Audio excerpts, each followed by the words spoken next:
emergency sama sekali. Ada rujukan disebut pembukaan hampir 6, tapi diperiksa lagi udah masih 2. Itu karena beda yang periksa. Artinya ada ketidaksesuaian dari puskesmas sebelumnya di puskesmas kompetensi dari si pemeriksa itu sangat berpengaruh. Ya, mohon maaf, siapa yang melakukan pemeriksaan di puskesmas dan siapa yang melakukan pemeriksaan di rumah sakit. Ya, yang pasti didiagnosis pasien itu masuk pada saat datang sebagai partus skala 1. Apa artinya? Bahwa itu periode persalinan tahap pertama dan direncanakan persalinan pervaginam. Artinya tidak direncanakan sesuatu yang akan dibuat apa langkahnya. Tapi artinya bukan buang badan gitu kan? Bukan, sama sekali bukan. Puskesmas bukan, sama sekali bukan. Kita perlu observasi sampai dia tercapai kala 2, yaitu kala pembukaan lengkap. Karena rencananya partus pervaginam. Ya, itu memerlukan waktu dan itu 8 jam. Ya, ketika 8 jam itu pasien ingin mengejan, dipimpin mengejan. Pasien setengah jam belum lahir, timbul tanda-tanda gawat janin. Apa tanda-tandanya? Adanya mekonium. Apa mekonium? Adalah feses bayi yang keluar ketika bayi masih di dalam rahim. Itu tanda gawat janin. Maka pada saat itu diputuskanlah untuk melakukan sesar. Kenapa kok sesar? Karena persyaratan persalinan pervaginam belum dipenuhi. Jadi sama sekali saya tidak sependapat kalau dikatakan harusnya pasien itu dari datang sudah dikatakan emergency. Bang Jimmy, dari penjelasan Pak Dokter di sini tampaknya semua sudah sesuai dengan prosedur. Ya, itu menurut dari pihak dokter, tapi fakta yang ini terungkap di pengadilan. Kita bicara karena saya orang fakta yang terungkap di pengadilan dan hasil keputusan yang ada. Jadi memang dari jam 7 pagi sampai jam 8 malam baru ambil tindakan operasi, dan itu pun kalau sepengetahuan kami bahwa kalau untuk dapat informasi dari dokter untuk kalau seorang sakit gawat itu harus ada izin dari keluarga. Ini tidak dipalsukan karena dalam klien kami itu pihak korban dalam keadaan sakit dikasih tanda tangan dan ternyata setelah diperiksa forensik itu tanda tangan palsu. Ada pemalsuan yang dilakukan oleh ketiga dokter ini dan itu terungkap dan fakta di pengadilan, dan itu hasil salah satu putusan di pengadilan, itu salah satu defensi. Oke. Saya ingin tanya komentar Pak Marius. Betul seperti itu Pak, kalau misalkan memang ketika ingin melakukan tindakan medis tertentu pihak keluarga juga harus tahu dan memang ada tanda tangan? Itu sudah wajib. Ya, tidak ada kata tawar-menawar lagi, wajib. Kalau kondisi pasien dalam keadaan kesadaran yang kurang baik, ya, itu cari saksi. Ada hubungannya satu rantai keluarga. Ya, itu wajib. Aturan dimanapun di dunia pun wajib. Ya. Kalau keadaannya sangat mendesak, kalau keadaan mendesak, keluarga mungkin tidak berada. Keluarga kan ada dipanggil. Ya, sebelum tindakan kan nggak mungkin kan sampai dibedah, diseksu cesaria. Ya, itu kan ada ABCD. Persyaratan dari akreditasi rumah sakit salah satunya wajib informed consent atau penjelasan segala risiko yang kemungkinan terjadi. Apalagi kalau saya dengar dari keluarga melalui pengacaranya itu adalah tanda tangan palsu, ya, itu prosedur mana yang membolehkan itu? Baik, saya tanya. Itu hasil forensik. Kita tanya. Forensik. Itu hasil dari MA seperti itu Pak. Ini kemudian kembali membingungkan. Ada tanda tangan palsu, kemudian. Ya, saya sama sekali tidak bingung. Pertama, saya mau mengomentari tentang tanda tangan palsu, ya. Bagaimana orang, ya Dokter Marius ini dokter, saya lupa kalau nggak salah di kelas saya, itu dalam kondisi pembukaan lengkap, his itu kontraksi mau melahirkan, ya luar biasa mulesnya, tiduran, suruh tanda tangan, apakah seperti itu? Bisa sama. Yang kedua adalah bahwa tadi Dokter Marius katakan itu sebuah persyaratan yang harus. Tolong Pak ahli hukum, Pak Marius, buka Undang-Undang Praktek Kedokteran pasal 45 bab penjelasan. Pada keadaan emergency tidak dibutuhkan adanya izin tindakan. Itu dibahas. Yang berikutnya saya mau ngomong tentang itu fakta di pengadilan. Fakta di pengadilan menyatakan bahwa ketiga dokter di pengadilan negeri Manado bebas murni. Harusnya, menurut pengetahuan saya yang dokter, kalau kasus sudah bebas murni, menurut Nggak boleh kasasi. KUHP pasal 2 Nggak ada kasasi. boleh dibuka bahwa KUHP ya KUHP itu menyatakan apabila kasus sudah bebas murni maka mestinya tidak bisa dikasasi. Tapi dibilang itu ada edaran Mahkamah Agung, itu ada jurisprudensi Mahkamah Agung. Saya bertanya, yang mana lebih tinggi? Undang-undang, edaran, atau jurisprudensi? Ini sudah direvisi oleh MK, tapi nanti saya minta penjelasan dari Bang James sedikit. Kita harus sudah mengatakan bahwa sampai saat ini belum ada standar pelayanan medik untuk tingkat nasional. Artinya apa? Jadi, saya ini sudah hampir 21 tahun menuntut adanya standar pelayanan medik untuk melindungi sejawat saya, saudara kandung saya yang namanya dokter. Ya. Tanpa standar pelayanan medik, ya, kita profesi jadi bisa dikriminalkan. Artinya ini tanggung jawabnya dari pemerintah. Kementerian Kesehatan. Kementerian. Bahkan ucapan saya ini sudah 2 kali saya talk show dengan ketua pengurus besar ini dan mengakui memang belum ada. Dan terakhir kurang lebih 2 minggu yang lalu, saya juga dalam satu acara salah satu stasiun TV dengan Pak Wamen, bahkan dia bilang yang ada sekarang udah ada tapi pedoman nasional praktek klinik. Kalau kita mengacu ke peraturan bagaimana mengaudit medis di rumah sakit adalah Permenkes nomor 496 tanggal 5 April 2005. Standar pelayanan medik yang nasional, bukan yang lokal. Karena di sini disebut ya, tujuan khususnya adalah untuk melihat sampai sejauh mana penerapan standar pelayanan medik. Apa yang terjadi saat Dokter Ayu dan rekan-rekan? Apakah dampak dari tidak hanya standar ini atau? Karena bukan tidak, pengalaman saya jadi saksi ahli di pengadilan negeri, hakim selalu menanya ke saya, apakah di Indonesia ada standar pelayanan medik yang nasional, bukan yang lokal? Saya jawab tidak ada. Langsunglah hakim melihat KUHP pidana dan perdata. Ini saya sangat sesal, sedih saya. Seorang profesional dikriminalkan. Ini kesalahan dari pemerintah. Nah, kemarin dalam satu diskusi dengan itu di satu hal seperti itu. Tapi bagaimana dengan kemampuan para dokter kita sendiri? Saya ingin tanya dulu ke Anda. Masyarakat bertanya-tanya bagaimana sosok dari Dokter Ayu, Dokter Hendrik, dan Dokter Hendri. Saya boleh jawab dulu. Baik, boleh. Jadi begini, di level nasional, Kementerian Kesehatan membuat PNPK, Panduan Nasional Penanganan Kedokteran. Di level setempat, itu disebut dengan Practical Clinical Guideline, SPM, Standar Pelayanan Medik. Kenapa? Lo beda rumah sakit Cipto sama rumah sakit Kendari. Beda puskesmas sama... Artinya di SPM itu harus lahir localized. Berdasarkan induknya namanya PNPK. Itu yang terjadi. PNPK ini tidak mudah menyusunnya, ya. Tapi kita baru kemarin, saya kalau dibilang di Kemenkes, saya baru kemarin simposium di Kemenkes bahwa kalau PNPK-nya belum ada, diminta unit-unit pelayanan itu membuat SPM berdasarkan tinjauan PNPK yang di dunia, dari profesi, dari majalah-majalah dan sebagainya. Artinya tidak ada pun itu tidak masalah. Jadi SPM itu localized, bukan pusat. Dan tidak perlu standar nasional.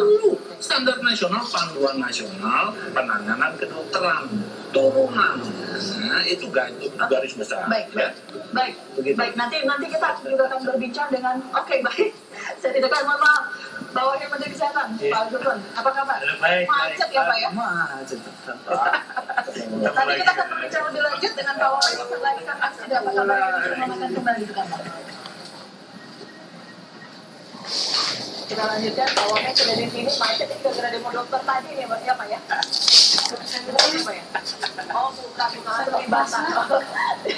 Dibantah sama Pak Dokter. Nah, kita mau bergabung juga, ada tamu saya, satu lagi, ada Mbak Grace dari Francisco, saat ini berada di Makassar.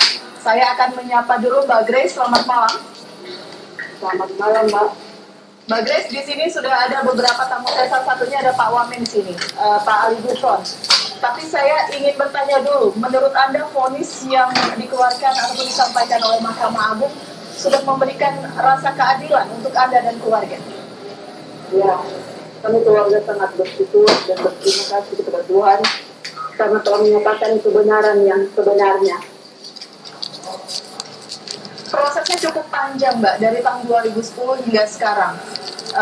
Apa reaksi keluarga pertama kali ketika mengetahui akhirnya apa yang diharapkan oleh keluarga, ada suatu putusan dari MA yang akhirnya memvonis 10 bulan penjara?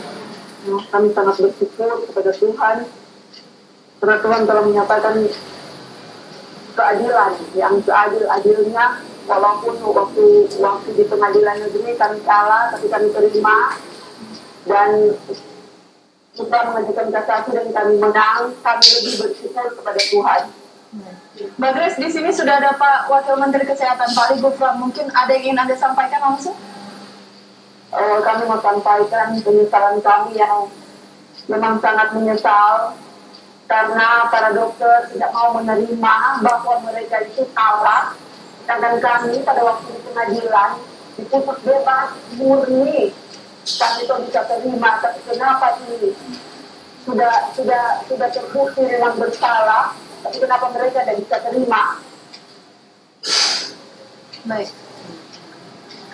Pak Ali Gufron, komentar? Ya, jadi saya simpati ya pada keluarga ya yang telah kehilangan orang atau adik tadi yang disayangi ya. Tapi tentu bahwa kita tidak menginginkan semuanya ini terjadi ya. Yang penting menurut saya adalah bagaimana ke depan proses-proses seperti ini, kasus-kasus ini tidak terjadi lagi. Jadi intinya adalah bagaimana masyarakat itu diuntungkan, layanan yang penting untuk pasien ya diutamakan, tetapi dokter itu terjamin ya dia tidak memiliki risiko setelah upaya maksimum dia lakukan, tetapi mungkin jiwanya tidak tertolong ya. Karena orang hidupin lampu ini, kemampuan dokter sehingga dokter juga harus betul-betul mendapatkan satu perlindungan dan kepastian hukum ya. Dan bahwa di dalam pertanyaan juga dari masyarakat, bagaimana perlindungan dan kepastian hukum. Kini sudah ada kepastian hukum dari Mahkamah Agung, tapi posisi terakhir, informasi terakhir, Kementerian Kesehatan akan menyiapkan bantuan hukum begitu untuk ketiga dokter ini. Ini kemudian menjadi pertanyaan masyarakat, posisi Kementerian Kesehatan sebenarnya di mana? Kementerian Kesehatan itu bagaimana masyarakat diuntungkan dan bagaimana petugas kesehatan itu betul-betul dilindungi di dalam menjalankan profesinya. Ya, ini saya kira penting sekali karena nanti kalau permasalahan seperti ini terulang, yang rugi akhirnya masyarakat itu sendiri dan tentu juga dokter rugi. Padahal sebetulnya ya ini yang belum banyak diketahui oleh masyarakat mengenai praktek kedokteran itu sudah diatur di dalam Undang-Undang Nomor 29 Tahun 2004 ya tentang praktek kedokteran.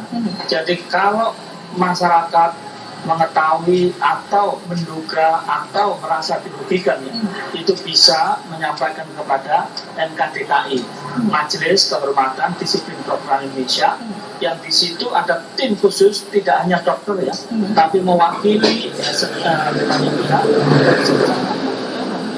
dia akan menilai. Baik. Karena satu kesalahan besar kalau tidak kurang berkompeten menilai, nah kemudian menilai ini menjadi masalah. Baik. Kita coba tanya langsung kepada Mbak Grace. Mbak Grace, tadi Pak Wamen mengatakan bahwa ada Majelis Kehormatan Disiplin Kedokteran begitu. Apakah sebelumnya pihak keluarga sudah melaporkan kasus ini terlebih dahulu sebelum akhirnya masuk ke ranah hukum pidana? Kami keluarga waktu itu setelah adik meninggal, kami ke rumah sakit dan mempertanyakan kenapa hal ini sampai terjadi. Padahal adik saya waktu masuk dalam keadaan sehat. Kenapa ini sampai terjadi? Tetapi tidak ada jawaban dari para dokter tersebut. Itu. Kami sudah mempertanyakan, tapi tidak ada jawaban. Tidak ada penjelasan dan sebagainya. Baik, Seperti itu. Baik, jadi besok lagi kalau ada kasus seperti ini, tolong bisa juga menghubungi hotline-nya Kementerian Kesehatan 500-567 ya. Kalau kemudian menyampaikan keluarnya ke rumah sakit itu, kemudian diem saja tadi tidak ada upama itu betul ya. Saya tidak tahu kasus sebetulnya di teknis di situ ya.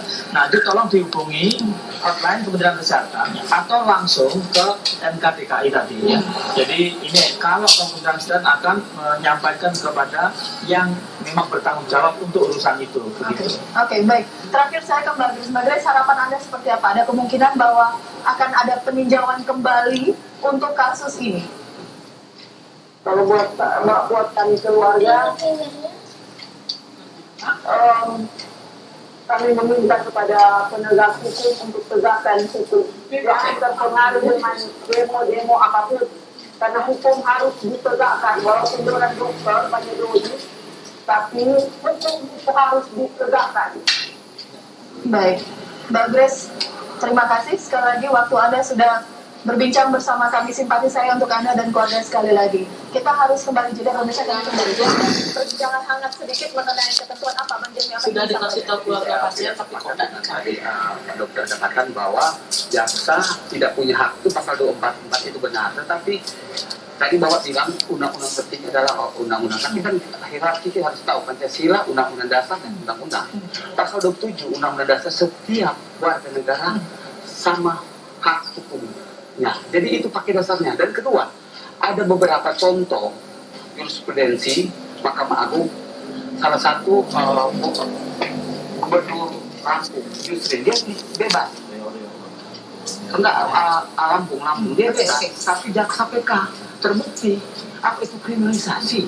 Jadi saya tidak sependapat dengan teman-teman dari TV dan dokter bahwa itu akan jaksa itu gara-gara bisa ada ketentuan kok. Saya ke Pak Wamen. Pak Wamen, kita sambil mencoba tadi nomor hotline-nya berapa Bapak, bisa diulangi? 567. 567.